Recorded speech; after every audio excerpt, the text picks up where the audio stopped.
Hello साथियों, आज की इस वीडियो में हम लोग 10वीं कक्षा के जो सेकेंड सिटिंग में हिंदी का एग्ज़ाम पेपर हुआ है, इसमें पूछे गए थे 1 से लेकर 100 तक के ऑब्जेक्टिव क्वेश्चन। और मेरे पास क्वेश्चन पेपर का जो सेट कोड है वो बी है। आपके पास कोई भी 10 सेट में से कोई भी सेट कोड हो सकता है। आप केवल इस वीडियो में दिए गए क्वेश्चन को देख लीजिएगा और वही क्वेश्चन अपने पेपर में इकट्ठा करके उसका आंसर की मिलाते चलिएगा कि आपका इस हिंदी के एग्ज़ाम पेपर में कितना क्वेश्चन सही मार के आए हैं। चलिए बारी-बारी से तमाम क्वेश्चनों को देख लेते हैं। सबसे पहला सवाल में पूछा गया है कि बहुवचन नामक पत्रिका का संपादन किसने किया था? देखिए, यदि यहाँ पे हरिजन पत्रिका पूछा जाता तो महात्मा गांधी आंसर होता, लेकिन बहुजन नामक पत्रिका पूछा गया है तो रामविलास शर्मा क्वेश्चन का राइट आंसर होगा। फिर पूछा गया था कि लेखक विनोद कुमार शुक्ल को साहित्य अकादमी पुरस्कार कब दिया गया था? तो दोस्तों यहाँ पे क्वेश्चन का राइट आंसर ऑप्शन सी में दिया गया था। लेखक विनोद कुमार शुक्ल को संगीत नाटक अकादमी पुरस्कार से सम्मानित सन 1990 ईस्वी में किया गया था। उसके बाद में अगला सवाल कहता है कि नौबत खाने में इबादत शीर्षक पाठ साहित्य की कौन सी विद्या है? याद रखिएगा, नौबत खाने में इबादत शीर्षक साहित्य की जो विद्या है दोस्तों, ये यात्रा वृत्तांत है। फिर कहता है कि कोई संस्कृति जिंदा नहीं रह सकती अगर वह दूसरों की संस्कृति को क्या करने की कोशिश कर रही है, तो ये बहिष्कार करने की कोशिश कर रही है। राइट आंसर दिया गया था ऑप्शन ए में, बहिष्कार। जल्दी से आप लोग एक बार वीडियो को लाइक कीजिए, चैनल पर नए होंगे तो चैनल को सब्सक्राइब कीजिए। बहुत जल्द हम संस्कृत का वीडियो लेने वाले हैं। और चलिए यहाँ पे अगला सवाल व्याकरण खंड से चालू हो गया कि प्रभाव शब्द क्या है। देखिए, प्रभाव का निर्णय कीजिएगा तो ये आपका पुल्लिंग होगा, है ना जी, पुल्लिंग होगा। फिर कहता है कि आम्र शब्द क्या है, और यहाँ पे आम्र देखिएगा ना, तो आम्र का मतलब होता है दोस्तों क्या चीज़, तो आम होता है। और जो संस्कृत के वर्ड जो हिंदी के वाक्य में प्रयोग किए जाते हैं उसे हम लोग तत्सम शब्द कहते हैं। तो यहाँ पे आम्र क्या हो जाएगा जी, तत्सम हो जाएगा। फिर कहता है कि भगवान शब्द का स्त्रीलिंग रूप क्या होता है, तो भगवान का भगवती होता है। क्या होता है जी, भगवती होता है। तो राइट आंसर दिया गया था ऑप्शन बी में। उसके बाद में कहता है कि कारक के कितने भेद होते हैं। देखिए, संज्ञा के यहाँ पे होते हैं 5 भेद, और 6 होते हैं सर्वनाम के, और 8 होते हैं आपका कारक के भेद। तो राइट आंसर दिया गया था ऑप्शन सी में, 8। उसके बाद में कहता है कि वाकिफ शब्द का क्या अर्थ होता है। तो वाकिफ का मतलब होता है कि मान लेते हैं कि कोई घटना है, तो कोई नहीं कह देता कि हम इस घटना से वाकिफ है यानी हम इस घटना से परिचित हैं। तो वाकिफ का जो राइट आंसर होगा जी, परिचित हो जाएगा। उसके बाद में अगला सवाल पूछा गया है कि कितने वर्ष की उम्र में लिपजिंग विश्वविद्यालय में मैक्समिलर ने संस्कृत का अध्ययन करना शुरू कर दिया था। तो उस उम्र सीमा का नाम था 18 वर्ष। तो राइट इसलिए यहाँ पे ऑप्शन सी के साथ चला जाएगा।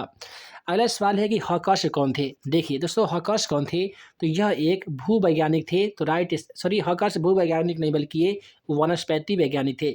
इसका 110% क्वेश्चन का राइट आंसर वनस्पति वैज्ञानिक के साथ चला जाएगा।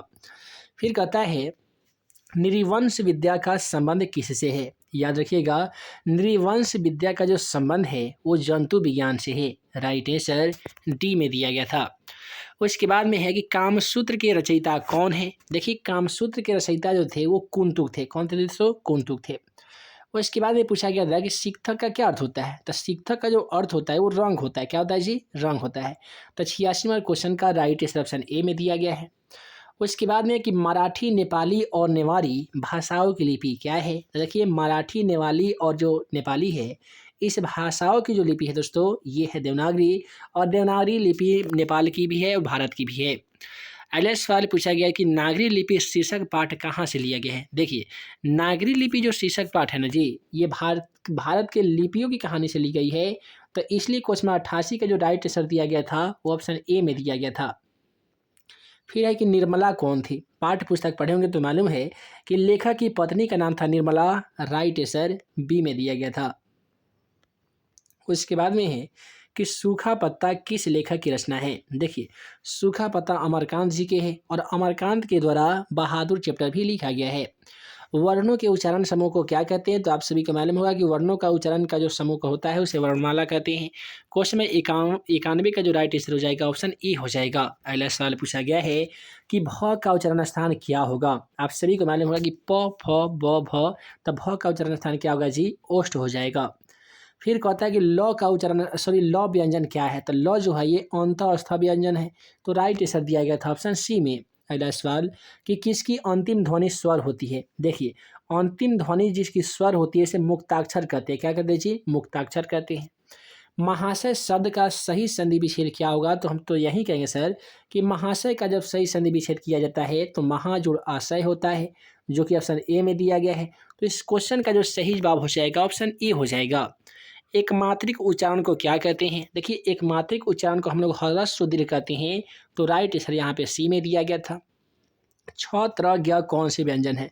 देखिए, छ त्र ज्ञ जो है ये आपका संयुक्त व्यंजन होते हैं। तो राइट आंसर सी में हो जाएगा। निम्नलिखित में से कौन सा शुद्ध है? देखिए, शुद्ध है, कवित्री शुद्ध दिख रहा है। ऊंचाई शुद्ध नहीं है क्योंकि ऊ में आपका ये वाला ऊ होता है। चार दीवारी सही नहीं है क्योंकि दीवारी ऐसे लिखा जाता है। अंतराक्षी यहाँ पे गलती दिया गया है। तो यहाँ पे राइट आंसर क्या होगा जी? कवयित्री, जो कि ऑप्शन ए में दिया गया था।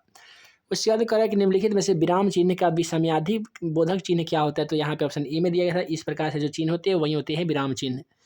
उसके बाद है कि जिन संज्ञाओं को एक ही प्रकार की वस्तु अथवा व्यक्तियों का बोध हो उसे क्या कहते हैं? तो मान लेते हैं जिस संज्ञा से किसी व्यक्ति, वस्तु, स्थान या जानवरों का केवल एक व्यक्ति का बोध हो उसे हम लोग व्यक्तिवाचक संज्ञा कहते हैं। तो इस वीडियो में हम लोग हिंदी के तमाम ऑब्जेक्टिव क्वेश्चनों का आंसर की देखे हैं। आगे आने वाली पार्ट में हम संस्कृत का बताने वाले हैं ऐसा इंपोर्टेंट वीवीआई क्वेश्चन जो कि आपके संस्कृत के एग्जाम पेपर 21 फरवरी के लिए काफ़ी ही ज़्यादा इंपॉर्टेंट होगा। जल्दी से वीडियो को लाइक कीजिए, चैनल पर नए होंगे तो चैनल को सब्सक्राइब कीजिए ताकि आगे आने वाले वीडियो आपसे ना छूटे। हम जल्द मिलते हैं अगले वीडियो में नए वीवीआई क्वेश्चन के साथ। तब तक के लिए आप सभी को वीडियो देखने के लिए बहुत बहुत धन्यवाद।